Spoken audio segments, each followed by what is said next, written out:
Բարև ձեզ, Ստեփան Գրիգորյան, YouTube-յան ալիքի մասնակիցներ։ Ողջունում եմ ձեզ բոլորիդ։ Այսօր փետրվարի 3-ն է։ Մենք շարունակում ենք մեր աշխատանքը։ Պետք է ասեմ, որ մեր աշխատանքը անչափ կարևոր է բոլոր առանց բացառությամբ Հայաստանի Հանրապետության քաղաքացիների համար եւ պարզա սփյուռքա հայության օջախների համար։ Քանի որ մենք հենվում ենք օբյեկտիվ ինֆորմացիայի վրա, ուսումնասիրված ինֆորմացիայի վրա, ստուգված, վերստուգված ու զարգացումները աշխարհում պահանջում են մեզանից իրոք հասկանալ ինչ է կատարվում, adekvat արձագանքներ, եւ սփյուռքայության կողմից, եւ Հայաստանի Հանրապետության քաղաքացիների կողմից։ Շարունակում ենք մեր աշխատանքը, ես պետք է ասեմ, որ այսօր ես անպայման կխոսեմ Իրան Միացյալ Նահանգներ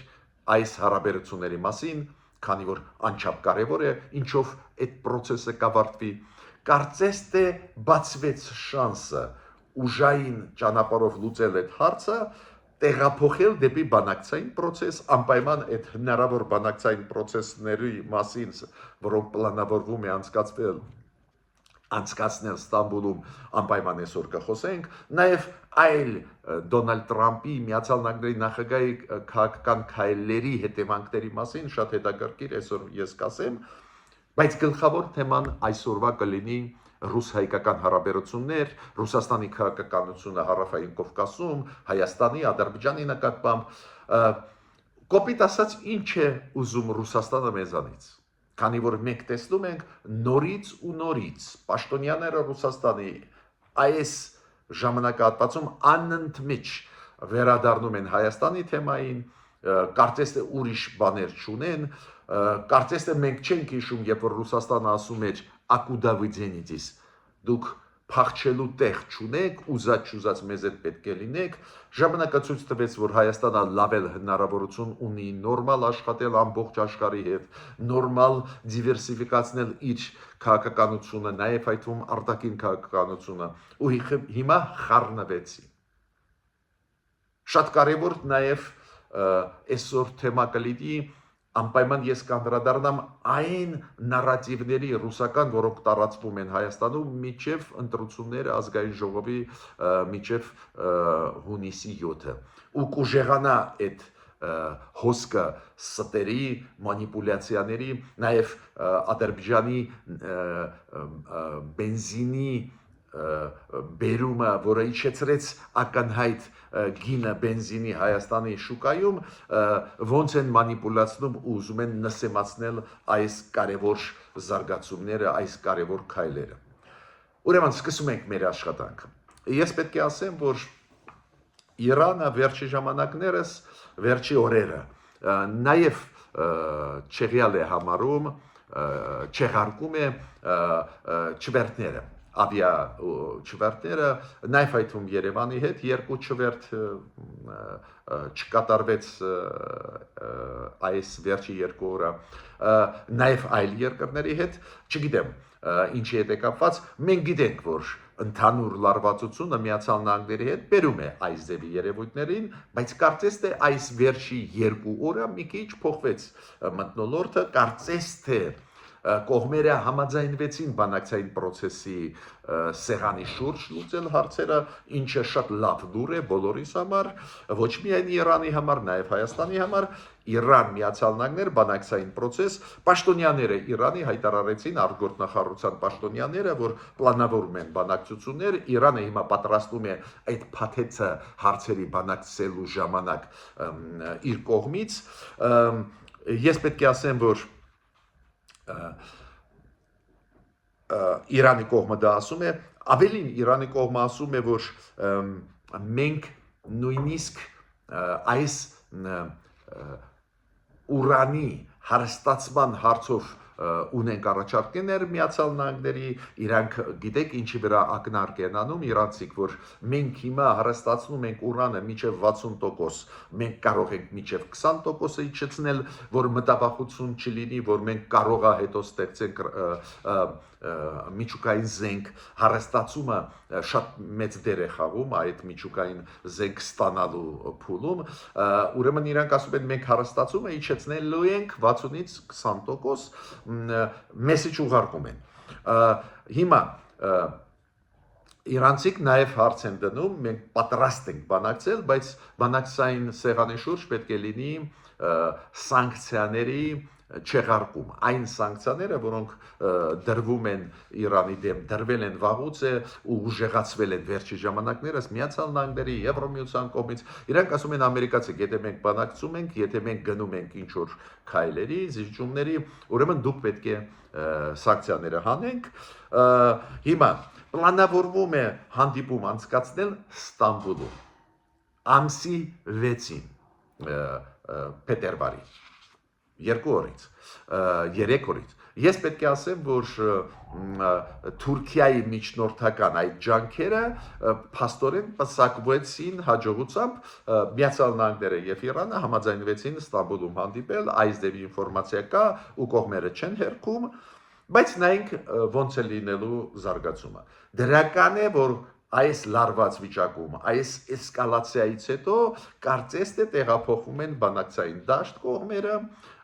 նայենք ուրա գնալու։ Պարզ է, կանխատեսել ինչա լինելու շատ դժվար է ու նույնիսկ անշնորհակալ բան է, ինչու, դուք տեսնում եք Իրանի հետ կապված Դոնալդ Տրամպը օրը մեջ 2-3 հայտարարություն է անում ու իրարամերժ հայտարարություն։ Նույնը մենք տեսնում ենք Իրանի կողմից մի կողմից կոշտ հայտարարություններ Իրան Ամերիկայի քաղաքացիական դեմ, մյուս կողմից մենք տեսնում ենք, որ Իրանը ասում է լավ, մենք հարստացումը ուրանի կիչեցնենք 60%-ից 20%, բարդ է վիճակը, բայց պետք է ասեմ, որ շատ երկրներ, նաև այդ թվում արաբական աշխարհից, նաև այդ թվում Հորդանանը, Էմիրատները, Կատարը հայտարարություններով հանդես են եկել, որ օդը իրանց թույլ չէ տա, որ օգտագործվի ռմբակոծելու համար Իրանը։ Դա էլ ինչ որ չափով ես կասեի այդպես խրախուսում է Միացյալ Նահանգներին գնալ դեպի բանակցային process։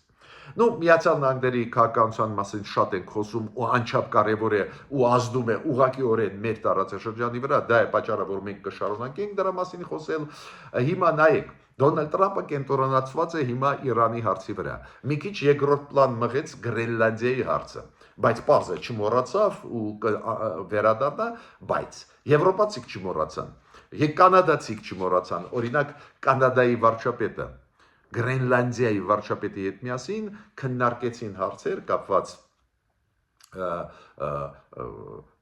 Դանիայի եւ Գրենլանդիայի վարչապետների հետ միասին։ Ինքը հեռախոսազրույց ունեցավ Դանիայի վարչապետի եւ Գրենլանդիայի վարչապետի հետ ու այդ քննարկման ժամանակ իրանք քննարկեցին հարցերը կապված Դոնալդ Տրամպի քաղաքականության հետ, որ իրանք համաձայն չեն,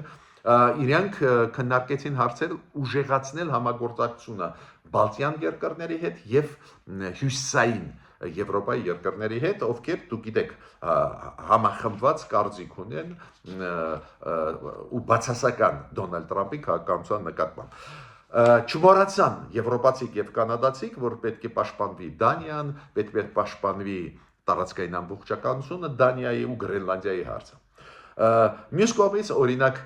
Հնդկաստանի հետ կապված Տրամպի քաղաքականությունը այլ էֆեկտ տվեց, ստեղ տվեց այն էֆեկտ, որ Հնդկաստանը կարծես թե համաձայնվեց Տրամպի հետ, որ Հնդկաստանը ել չի առնի ռուսական նավթը, կառնի ամերիկյան նավթը ու Տրամպը առաջարկում է Վենեսուելայի նավթը։ Հիմա Տրամպը վերահսկում է Վենեսուելան, վերահսկում է Վենեսուելայի նավթը, այլ ոչ թե Ռուսաստանը վերահսկում է, Մադուրոն բանտում է Նյու Յորքի ու Տրամպը ասում է ինչի իրանց մոտից առնում եք, բայց ինչի Տրամպը ուզում է որ ռուսական նավթը չառնեն, դուք գիտեք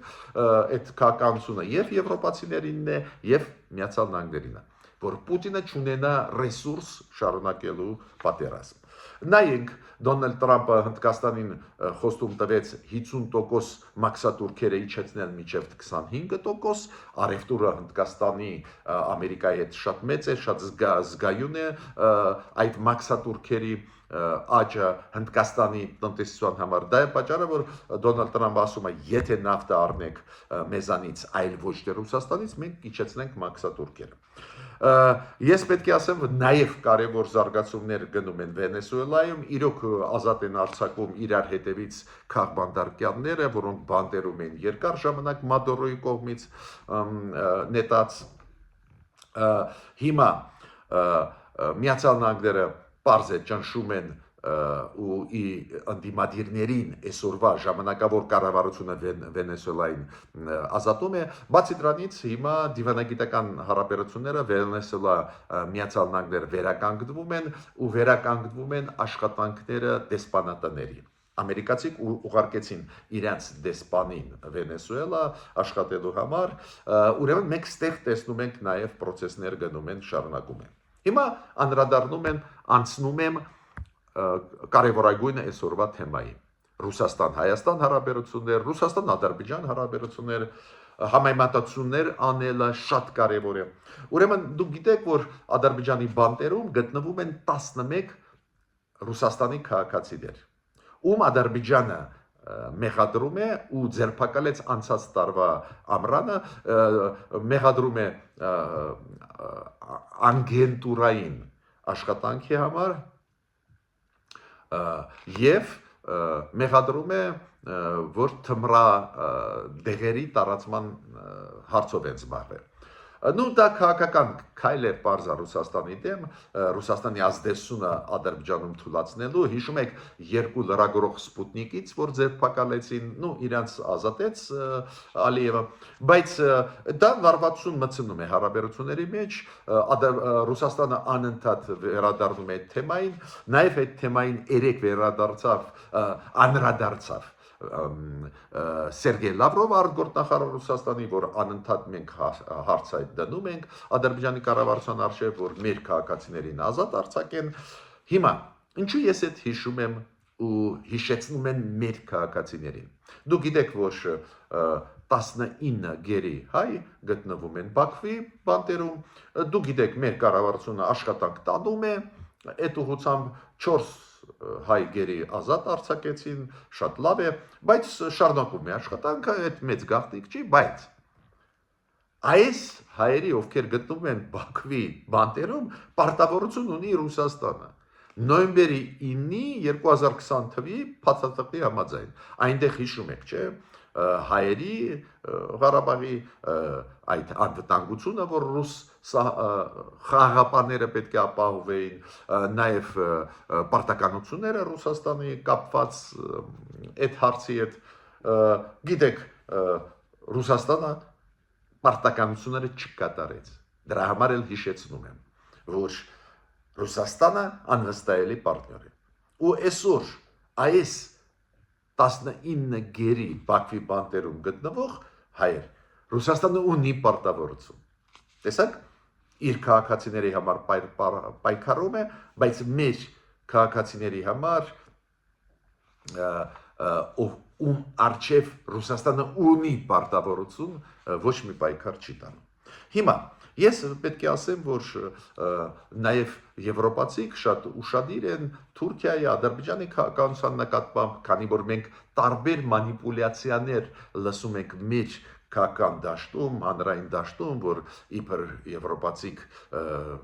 Ադրբեջանին շատ մեծ տեղ են տալիս, մեծ ավելի փոքր տեղ, դա սուտ է, Հայաստանը շատ մեծ ռեյտինգ ունի Եվրոպայում, եվրոպացիները մեր նկատմամբ շատ լավ են, Ադրբեջանի հետ էլ ուզում են աշխատել, բայց Ադրբեջանի նկատմամբ ունեն վերապահումներ։ Ու վերապահումներից մեկի մասին հիմա պետք է ասեմ։ Ուրեմն Եվրո հանձնաժողովը, կոպիտ ասած Եվրոմիության կառավարությունը, դա կոչվում է Եվրո հանձնաժողով, որոշում ընդունեց, որ այն գազը, որը Ադրբեջանից Թուրքիայի տարածքով, Սև ծովով, Բուլղարիայով մտնում է Եվրոպա, պետք է ստուգվի։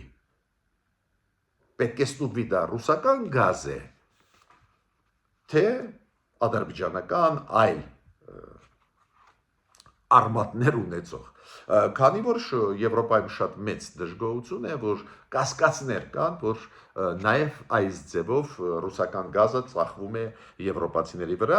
այդ էլ Եվրոմիությունը ընդունեց որոշում, որ ընդհանրապես մինչև 2027 թիվ եվրոպական բոլոր առանց բացառությամբ երկրները իրավունք չեն ունենալու ռուսական գազ առնել։ Այո, իրանք պատրաստ են ադրբեջանական գազը առնել, կենտրոնական ասիական երկրների, բայց այն տրանզիտով մտնող Թուրքիայով եւ Սև ծովով գազը Ադրբեջանից իրենք ասում են պետք է ապացույցներ բերեք, որ դա ռուսական գազը չի։ Հիմա անցնում եմ Ռուսաստան-Հայաստան հարաբերություններին։ Ուրեմն նորից կրկնում եմ, գրեթե ամեն օր տարբեր կալիբրի, տարբեր մակարդակի ռուսական պաշտոնյաներ խոսում են Հայաստանից։ Պարզվեց մենք այդքան կարևոր ենք Ռուսաստանի համար։ Մենք հոգնել ենք լսել, որ դուք ովքեր եք, ոչ մի հետաքրքրություն դուք չեք ներկայացնում Ռուսաստանի համար, դա է պատճառը, որ մենք լուծեցինք բոլոր հարցերը ի օգուտ Ադրբեջանի, ի վնաս ձեզ։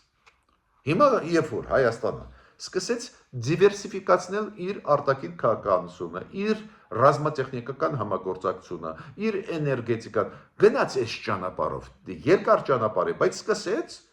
խառնվեցին Ռուսաստանում։ Հիմա Սերգեյ Լավրովը ասում է, ինչի մասին է խոսքը, դուք մեր ռազմավարական պարտնյոր եք, դուք չպետք է ուրիշների հետ աշխատեք, ովքեր ուզում են, որ Ռուսաստանը պարտվի պատերազմում Ուկրաինայի, դուք ԵԱՏՄ-ի անդամ եք, մեծ առևտուր մենք ունենք։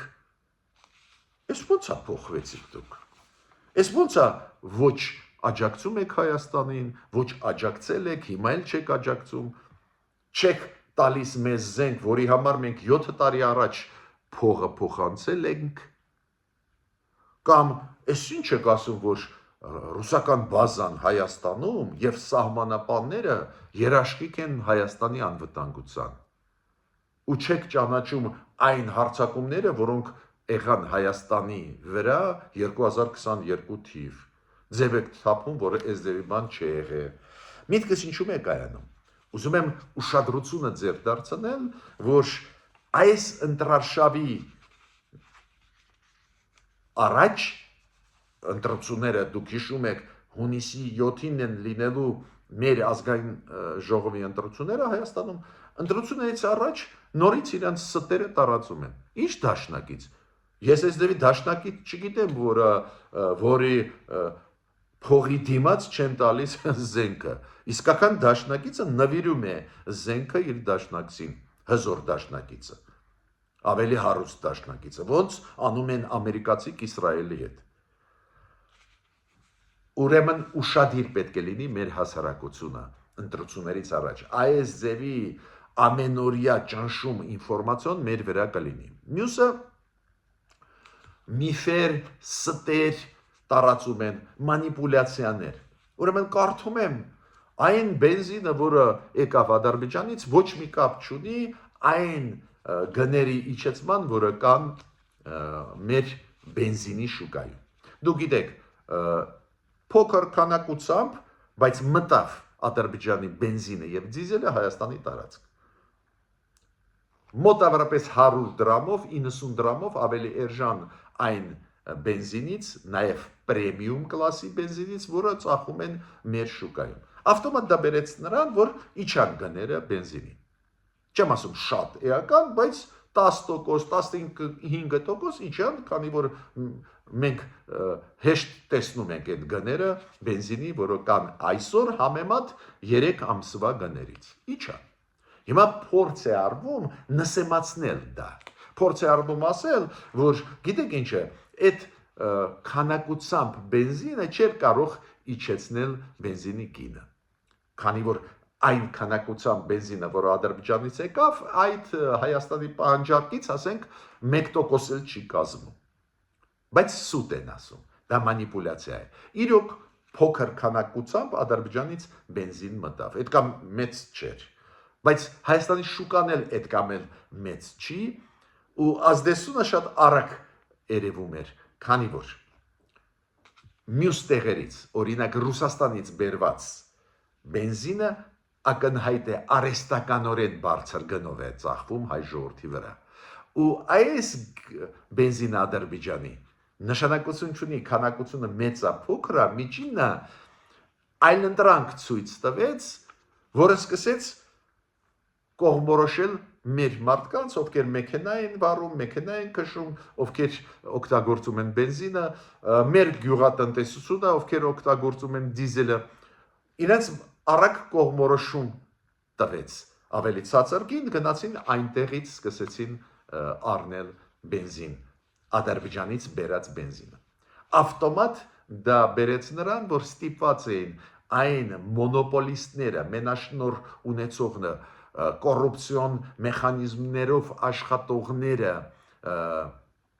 Ռուսաստանից բերող, ովքեր բարիս բուն իմաստով արիստականորեն թալանում էին մեր ժողովրդին, ավտոմատ այլընտրանքը, որ մտավ բենզինի շուկա, ջարդեց այդ մոնոպոլիան։ Ես ավելին ձեզ ասեմ,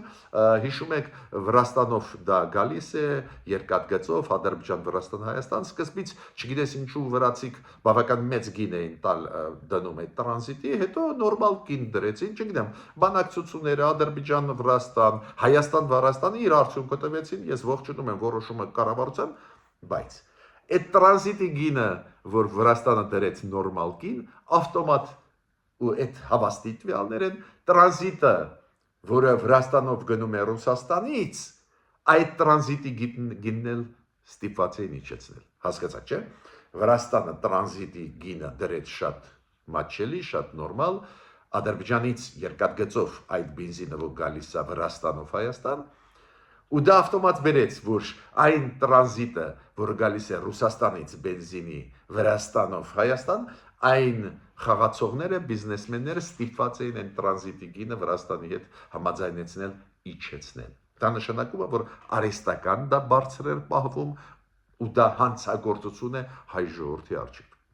Ուրեմն մենք տեսնում ենք, որ արված քայլերը Հայաստանի կողմից դիվերսիֆիկացիան, նաև էներգետիկ ոլորտում, նաև բենզին, չգիտեմ, գազ, դիզել ոլորտում իր արդյունքները տալիս են։ Բայց ինչ ջանքեր են գործադրում այդ ռուսական պրոքսիները Հայաստանի ներսում, որ դա էլ ուզում են նսեմացնել։ Ստեղ շատ կարևոր մի նյուանս կա։ Իրոք նավթի գինը աշխարհում մի քիչ իջնում է։ Բայց այս ինչու միջև Ադրբեջանի բենզինի գալը Հայաստան, այդ իջեցումը նավթի գների չէր ազդում։ Ազդեց հենց այլընտրանքը։ Երբ որ կա այլընտրանք, ուզած-չուզած մոնոպոլիաները թուլանում են, քանդվում են։ Ես ավարտեցի իմ այսօրվա ելույթը, նորից ուշադրությունը ուզում եմ դարձնել մեր Հայաստանի Հանրապետության քաղաքացիների եւ սփյուռքայության։ Պայքար է գնում, ծանր պայքար է սպասում մեզ այս 4 ամիս, 4.5 ամիս միջև ընտրության օրը, միջև հունիսի 7-ը, 4.5 ամիս մնաց։ Այս 4.5 ամիսը, 5 ամիսը մենք պետք է շատ ուշադիր լինենք այս ստերի, որոնք տարածվում են, մանիպուլյացիաների։ Պրոռուսական ուժերը Հայաստանում, Ռուսաստանի մամուլը, Ռուսաստանի պաշտոնյաները անընդհատ կխոսեն, որ մենք ռազմավարական պարտնյոր ենք Ռուսաստանի հետ, շեղելու մեզ ճիշտ ճանապարհից։ Ճիշտ ճանապարհն է այլընտրանքներ ստեղծել։ Ռազմատեխնիկական ոլորտում, էներգետիկայի ոլորտում, դա եւ գները կիչացնի ապրանքների Հայաստանի ներսում եւ վարելիքի եւ մթնոլորտը կփոխի, խաղաղության օրակարգը պետք է ել ավելի զարգացնենք, ուժեղացնենք ու դա կբերի նրան, որ մենք կդառնանք աշխարհի համար շատ կարևոր հետագարկիր ու ժամանակը ցույց է տալիս, որ մենք դարձանք Միացյալ Նահանգներից սկսած վերջացրած Չինաստանով, Հնդկաստանով հետագարկիր երկիր, ես չեմ ասում Եվրամիության լուրջ աջակցությունը Հայաստանին։ Մինչ նոր հանդիպումներ։